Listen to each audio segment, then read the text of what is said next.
All right, so we are going to start. Let us hear your voice. How are you guys? Mada. That's not enough. You guys sound a little tired after all this day. But this is the main stage, everybody. This is the moment we're waiting for. So everybody, get your voices out one more time. もう一回盛り上げてください. How are you today? Are you ready to welcome Charles Hoskinson? Yes? いいでしょう。ありがとうございます。Thank you very much. いい感じに盛り上げてくれました。Thank you so much. And now, we are ready to invite Charles Hoskinson.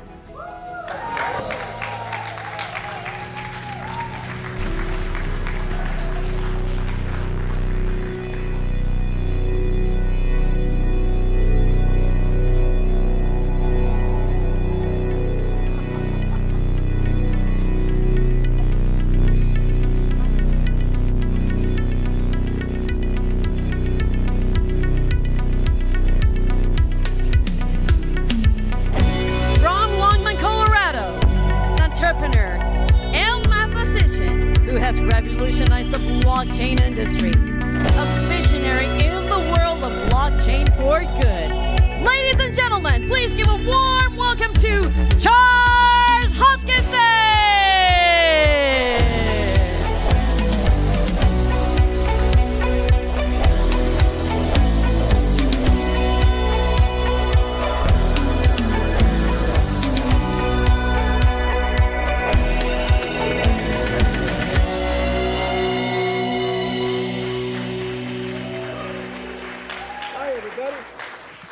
Hi, everybody.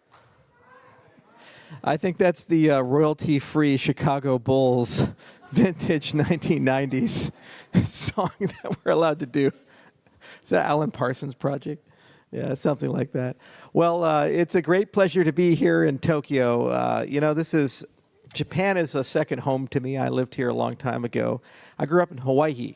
So before I even moved to Osaka and did things with Cardano there, in Hawaii, I had many Japanese neighbors. The Japanese were the ones who actually owned all the shops and the land. It was a good time. Actually, sumo was very popular in Hawaii when I grew up. We had Akebono Taro. He was a big guy. He was over 2 meters tall, several hundred kilograms, and we were very proud of him. And then the Mongolians came and took it from us. But that's okay. He never had to buy beer. But Japan's a part of the soul of Cardano and always will be. And so if we ever do an Asia tour, we either have to start or end in Japan. It's first-class citizen, and it's very important to be here. And I feel a debt of great gratitude for all that this community has done for the Cardano ecosystem and continues to do for the Cardano ecosystem. Many of our greatest DREPs and ideas come from this region. 10 years ago when I came here to Osaka, and later to Tokyo and other places throughout, even went up to Hokkaido, what we did is we said, take a chance on us. We want to change the world. We weren't selling a cryptocurrency protocol. We weren't saying, hey, there's this token and you'll make all this money and all this other stuff. We said, no, Cardano is a little different. It's a long-term project that wants to change the economic, political, and social systems of the world. We wanted to bank the unbanked. We wanted to build something to run nation states. We wanted to build something that could bring millions of people together who had never met each other and bring them together for the purpose of making the world a better place. So whenever I have a chance to speak at a conference where the topic is social good or applying technology to make the world better, it's always nice because I get to reflect on whether we've achieved anything with what we've built with Cardano. And the answer is yes. Cardano, from when we started to where we're at today, now has an ecosystem in the millions. And we saw the Constitutional Convention. The last time I was here, we were just getting ready for it. We had 1,800 people participate in the process. Hundreds traveled to Argentina with 50 delegates, including 2 from Japan, which was just amazing to see. So many flags in a very grand room at the University of Buenos Aires, their big school of law, and all those different people representing their nations coming together to say we can do better. So why do we care about blockchain? What's the point of this? Why do I think this technology is for social good? Really, the crisis that the world is in right now is a lack of trust and objective reality. We just don't trust each other anymore, and we can't agree on basic facts. America, when we get sick, the whole world gets sick because we're a pretty powerful country, and you can see it in our social media, in our dialogue and discourse, in our political leadership. Everybody's angry, and everybody's so filled with hate and hopelessness. And even when events happen where we all see the same thing, we can't even agree why and how those things happen. For example, there was a political commentator in the United States that was recently assassinated. It was Charlie Kirk. We all witnessed the same event. We all saw the same video. We all have access to the same information, but based upon people's politics and backgrounds, they have radically different interpretations of who, what, when, where, and why, which is a strange thing, because if it's the same set of information, if it's the same video, if it's the same event, we should all converge to roughly the same understanding. Yet we don't. And it's the same when you look at school shootings. It's the same when you look at political violence. It's the same when you look at geopolitical conflict, whether it be the Ukraine war or what's going on with Israel and Gaza, the strife between the United States and China. Everybody seems to have a different version of reality. And you can't have a complex society function if we're all separated and we all have a different view of things. Because if we can't unify, we can't build institutions, and we can't trust those institutions. And if you can't build institutions and you can't unify around them, well, that means you can't solve complicated problems. In the 21st century, because of high population and the rise of many exponential technologies, we have a lot of great opportunities, but we have like amazingly difficult problems to solve.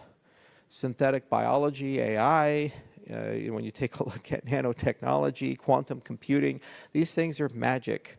They allow you to instantaneously talk to anyone in the universe. They allow telepathy to happen. They allow you to heal any wound, reverse aging.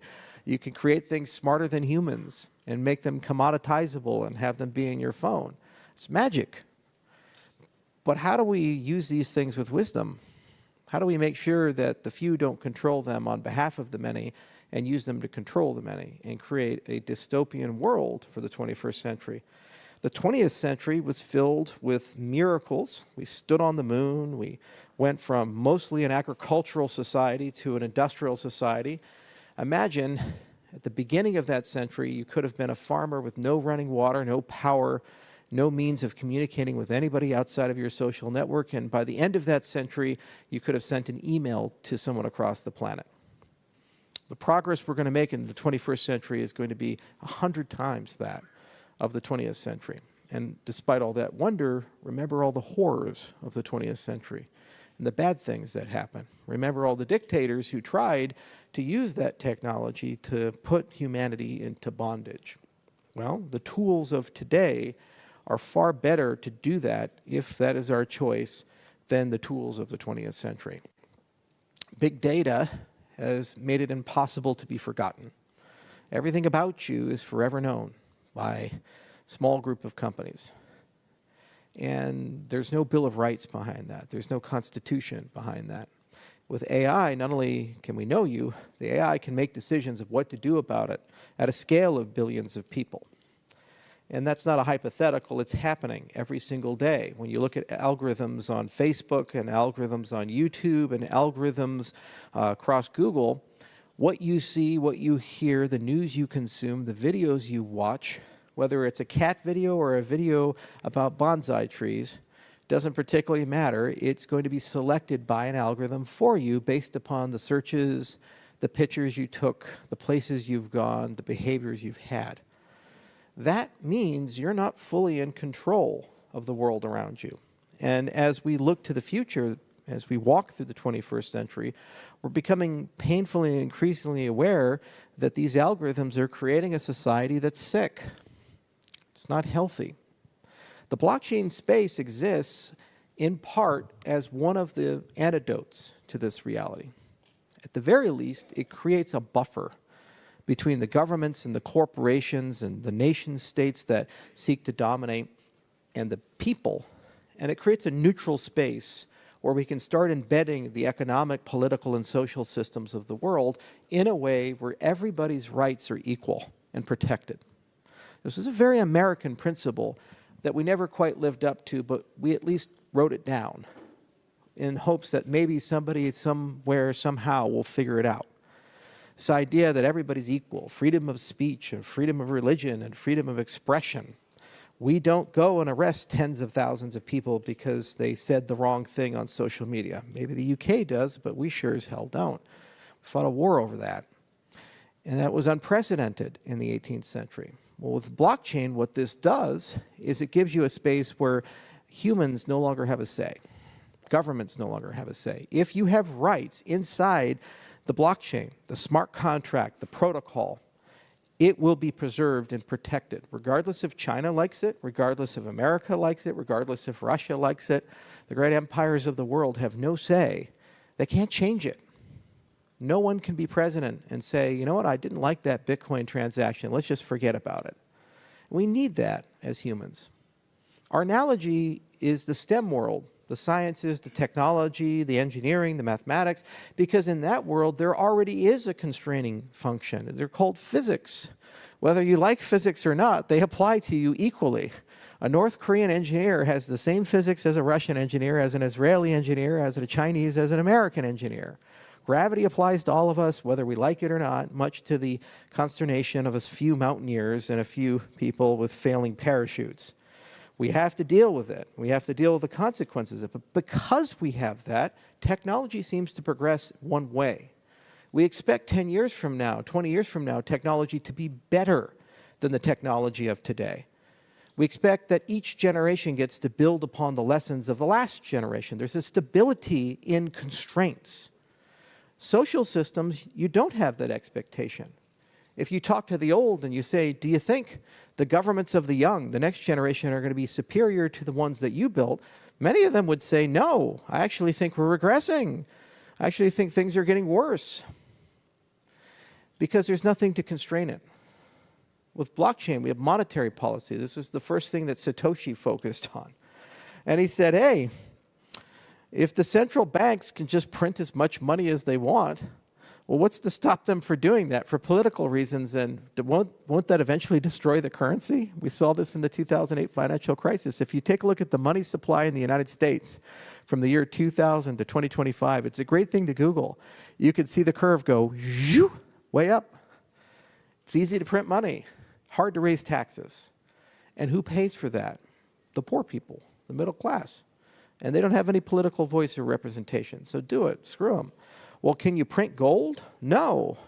Can you print bitcoins outside of the monetary function? No. So in many ways, when people started catching on to that, they said, wait a minute, money should work this way. It should be deflationary. Money should increase in value over time. And governments shouldn't be able to manipulate money for political reasons. It's not fair. It's a violation of the social contract. Why should you work for 40 years or 50 years hard every single day, show up to work, have a savings, so that when you retire, some politician can take half your money away every 10 years without your consent? That's not fair.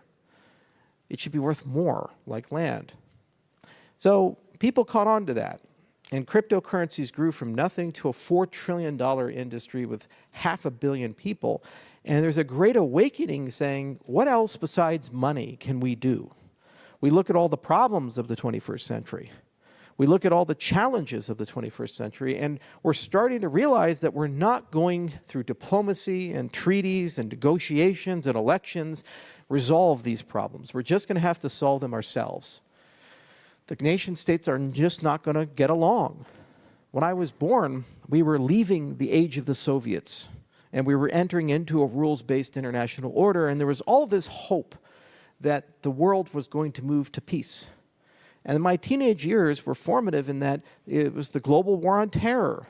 And we went from a world of peace to 20 years of war, and now we've returned to great powers conflict, where the United States and Russia are close to conflict with each other, and China's probably going to invade Taiwan before the end of this decade. So we're back to where we started when I was born.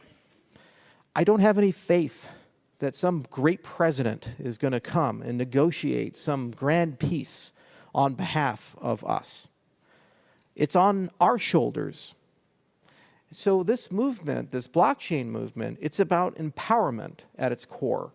This blockchain movement, the reason why it's so seductive and intoxicating is that once people realize what we're actually doing and what we're actually playing for, we're not talking about a blockchain and a currency, and we're not talking about a payment system, we're not talking about some arbitrary voting system or some app for digital entertainment. What we're really doing is talking about transforming the laws of social interaction, the laws of governance, to make them look like the laws of physics, to make them immutable, to make them objective, to make them universal, to make it when you sign a contract in Argentina, it's honored here in Japan. When you sign something here in Japan, it's honored in China or Russia or the United States, regardless if it's convenient or authorized by the leadership there, because they've lost the right to lead. And we, the people, just have to step up and do this for the greater good of the next generation. They deserve to be left behind something better than where they started, where we started. We're right now rewriting the rules of society. And once you realize you have the right to do that, because governments are buying for the people, then you can start asking, what should a great society be? What should the world look like? Nobody seems to do that when we have these political speeches. Nobody seems to do that when they're commenting on Fox News or CNN or the Japanese equivalents or the Korean equivalents or the, BBC in the UK. They never seem to say, what should the world of 2050 be? What should the world of 2075 be? 2100 be? Well, I'll give you some ideas of what I'd like that world to be. I'd like the world of 2050 to be a world where everybody's voice matters and everybody has a say. I'd like it to be a world where everybody plays by the same set of rules and everybody has equal access to opportunity. I'd like it to be a world with sound money. And I'd like it to be a world where we don't think about corruption because it's impossible by design, where we have auditability and transparency. I'd like to be in a world where regardless of where you're born, what language you speak, religion you believe, what country you come from, that you still have the ability to do business with other people, and you're not arbitrarily punished for that because you're part of the wrong group. It's just not fair, and we're beyond that. And I'd like to be in a world of wisdom, where the technology that we build is used for the benefit of society, as opposed to chaining society down, in a world without middlemen, a world without entities that aggregate billions of customers across the world, and they decide winners and losers arbitrarily. That's the world I'd like to live in. And when we look to blockchain, it's the only technology we truly have that can give us some semblance of a path there, because no one controls it. I am the creator of Cardano, but today I have less say than D-reps here in Japan. They have a say because they were elected. Delegated authority was given to them. I'm not a D-rep. I'm not a constitutional committee member. So despite the fact that I created it, other people took the reins and are actually running the system, whether they be the stake pool operators making the blocks or they be the delegated representatives making decisions on policy. But that's how it should be. I had my role and place and purpose in founding the ecosystem, and others across the world, many of which have never met each other and never had a conversation with each other, came together from the bottom up to run something. And that thing is not just a money system. It's a smart contract stack. With the advent of midnight, it's going to restore your freedom of association, commerce, and expression. It's going to give you computational privacy and selective disclosure. It gives you control of your data and your access control, all these things. 1,000 projects are coming together. And all those projects are being built by people in rooms just like this, that have the potential to have millions of users and be worth billions of dollars. And because they have millions of users and billions of dollars, they have the financial resources to eventually get these things adopted at every level of society. At the business level, the individual level, and eventually the government level. One of the reasons we went to Argentina, and we begged everybody in the Cardano ecosystem, especially the foundation, again and again and again, please, please, please, come to Argentina, was because I witnessed a country actually begging for blockchain. For the first time ever, a libertarian had been elected, Javier Milei. And for all of his flaws, all of his kookiness, all of the advice he gets from ghosts and pets, the man had one really good idea, which is let's just get rid of the government and replace it with private industry. But the problem with libertarianism is you cannot replace something as significant as the government with a single company because you're trading one demon for another, a much worse one. But you can replace it with a blockchain if you so desire. And so we knew eventually he would stumble across that there's a third option between the private industry and the government world, that there's this blockchain thing that can be a bridge between the two. And that's 40 million people in a $700 billion economy, of which 100 billion is already in cryptocurrencies. So we said, we have to go there. We have to be there. We have to be part of that conversation, because it only takes one. That's it. It only took one revolution in the 18th century for the ideas of democracy, constitutions, and republics to become vogue again. And suddenly we started killing kings like crazy. The American Revolution led to the French Revolution, and it led to the majority of countries in the world by the 20th century being republics. That's a powerful thing.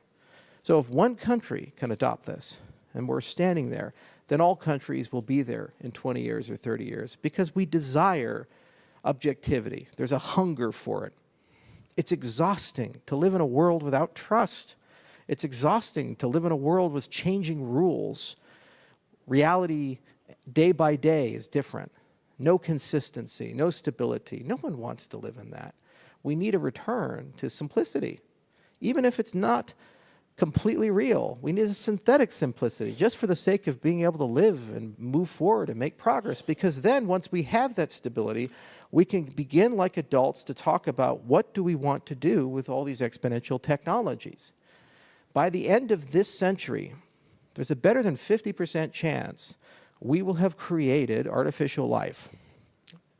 By the end of this century, there's a better than 50% chance we will have superintelligence with artificial agents that can do far more than any human can. By the end of this century, there's a better than 50% chance that human beings can live over 1,000 years because of the advent of synthetic biology and the growth of exponential technologies. And with quantum computers, we can manipulate reality itself and manufacture any material we'd ever want.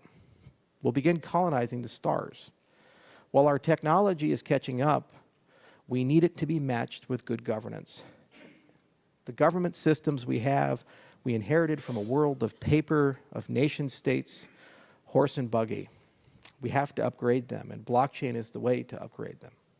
So my belief is that you're all foot soldiers in that movement, which will build the foundations required to be able to use all these things wisely.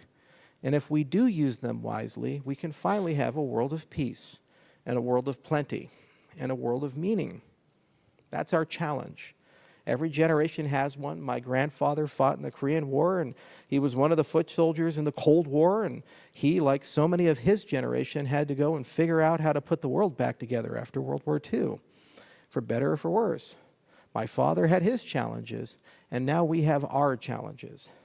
But we are blessed to have each other, we're blessed to have these tools, and we're blessed to have blockchain. It's so incredible that after 15 years, not only have we thrived, but we have built something that we've never seen before. If blockchain was a nation state, it would be one of the most populous nations in the world, have more people in it than America does, or Japan. And you know what? In 5 years' time, it'll have more people than China has or India has. Means we're winning. You're winning. And I'm very glad that Japan's in the conversation, because this is not going to get done in weeks or months. It's going to get done in years and decades, perhaps even centuries. And it's very refreshing that we have a country that has committed itself to preserving what came before and is willing and able to invest time in the decades to get things done. This is one of the few places in the world where you can say the project won't be done until 2080 and people won't laugh you out of the room. And they'll actually believe it's going to be successful. Look at the Shinkansen. They're still working on it. They're only halfway through it. That's the legacy of this. And in a country that has buildings that are 1,000 years old, it doesn't seem absurd. We forget these things in America. We forget these things in a capitalist society that's so hyper-focused on tearing things down and replacing them every few years. You need a mixture of cultures and ideas, and what has made Cardano so special, as you saw in the Constitutional Convention, is those cultures and ideas blended together. Cardano is a product of the many for the many, not of the few for the many.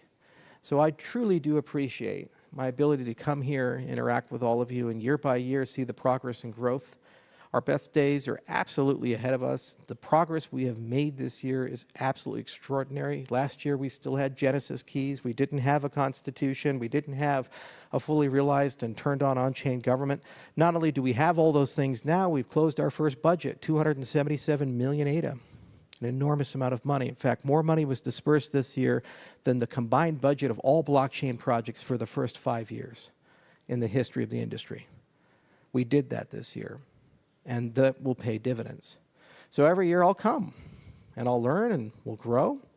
Every year we'll keep making progress, and in a few short years, I think we'll reach an inflection point where we really can begin to use this objective truth and reality, this artificial laws of physics, to start tackling some of the hardest problems in the world. The first to fall will likely be artificial intelligence, but by no means will we stop there. We'll cover the biotechnology, we'll cover the quantum computing. We'll start taking these amazing innovations and putting them into the public domain for the many, and we'll create a better world, a more peaceful world. It's not going to be easy. We saw that governance was hard. This was a challenging year, as many of you saw, especially people that live on X. And that's okay, because nothing in life is easy, especially the good things. But we don't do it for ourselves. We do it for our kids, the next generation, and we do it because it's the right thing to do. So thank you for being part of the extended family, your trust and respect. Thank you for your wisdom, and thank you for your time. I truly do appreciate it, and I have love for all of you. Cheers. Thank you very, very much. ありがとうございました。